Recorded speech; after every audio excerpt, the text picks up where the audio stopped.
In this video, we're going to look at the COUNTIF function. The COUNTIF function counts the number of cells within a range that meet a criteria that you've specified. So let's get started. So here we've got a small selection of data.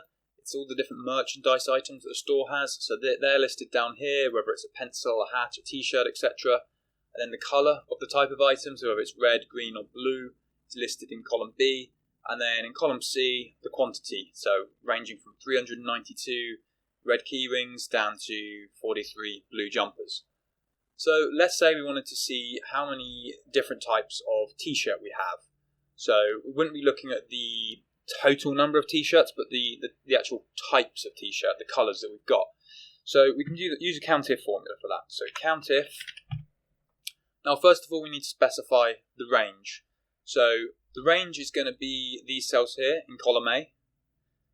And then we need to specify the criteria. And now for that we're just going to open up the quotation mark and type in t-shirt and then close it off.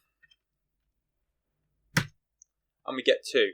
You'll notice that it's not case sensitive, so here it's all capital letters, whereas here it's not capital letters, and that's fine. Both of them work, so we can make this lowercase as well and it will still work just fine. So what this function has done is it's looked in these cells here. This is the range, and then it's counted up this cell here, 1 that mentions t-shirt, and this one here, 2. So that's how we get the 2.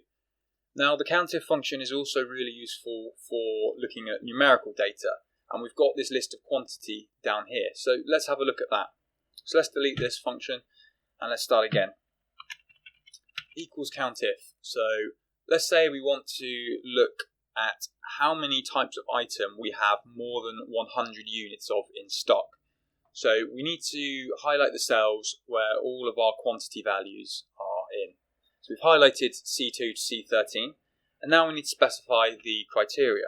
Now to do more than 100, we need to open up with a quotation mark and then use the more than symbol, and then 100, close off the formula and hit enter, and we get 6. So what that has done is it counted up these 6 cells here. As you can see, there's 1, 2, 3, 4, 5, 6 cells that are more than 100, and then all of these, it's 100 or less.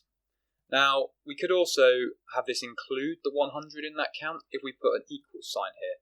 Now what that would do is it's counting up any value that's more than or equal to 100. So if we hit enter now, we'll see that's changed to 7 because it's counted up these 7 values.